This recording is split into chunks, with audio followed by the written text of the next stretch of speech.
রাতে ইসরায়েলে ক্ষেপণাস্ত্র বৃষ্টির পর আবারও নতুন করে হামলা চালিয়েছে ইরান। শনিবার সকালে তেল আবিব ও জেরুজালেমে নতুন করে বিস্ফোরণের শব্দ শোনা গেছে। ইরান আগে থেকে হুঁশিয়ারি দিয়েছিল ইতিহাসের সর্বোচ্চ শাস্তির মুখোমুখি হতে যাচ্ছে ইসরায়েল। পরিস্থিতি এমন যেন দম ফেলানোরও সময় দেওয়া হচ্ছে না তেল আবিবকে। ইতিমধ্যে ইসরায়েলের প্রতিরক্ষা দপ্তর এবং ক্ষেপণাস্ত্র প্রতিরক্ষা ব্যবস্থায় হামলা চালিয়েছে তেহরান। ইসরায়েলের ডিফেন্স ফোর্স বাসিন্দাদের নিরাপদ স্থানে আশ্রয় নেওয়ার আহ্বান জানিয়েছে। সে সঙ্গে পরবর্তী নির্দেশনা না দেওয়া পর্যন্ত সেখানে থাকার আহ্বান জানানো হয়েছে। ইসরায়েলের উত্তর শহরগুলোর অধিকাংশ জায়গা থেকে সাইরেনের শব্দ শোনা যাচ্ছে। দেশটির প্রতিরক্ষা বাহিনী জানিয়েছে রকেটগুলো ইরান থেকে আসছে।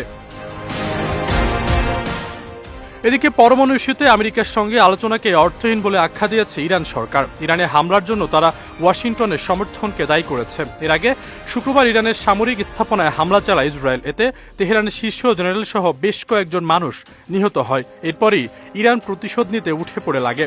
শঙ্কা করা হচ্ছে সর্বাত্মক যুদ্ধে জড়িয়ে পড়েছে মধ্যপ্রাচ্যের পরাশক্তির দুই দেশ।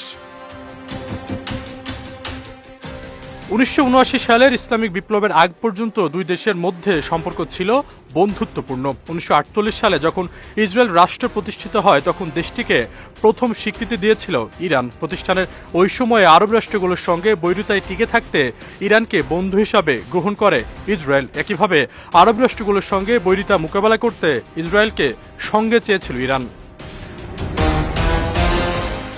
তবে মজার ব্যাপার হলো সে সময় ইরানে কৃষি বিষয়ক প্রশিক্ষণ প্রদান করত ইসরায়েল। তাছাড়া ইরানের আর্ম ফোর্স গঠনে প্রযুক্তিগত জ্ঞানের প্রসারেও সহায়তা করত ইসরায়েল। এর বিনিময়ে নতুন জন্ম নেওয়া রাষ্ট্রটিকে জ্বালানি সহায়তা দেয় ইরান। শুধু তাই নয়, ইসরায়েলের বাইরে ইরানের দ্বিতীয় সর্বোচ্চ সংখ্যক ইহুদি বসবাস করতেন। তবে ইসলামিক বিপ্লবের পর ইহুদিদের একটি বড় অংশ ইরান ত্যাগ করে। বর্তমানে ইরানে বসবাসরত ইহুদিদের সংখ্যা 20,000-এরও বেশি।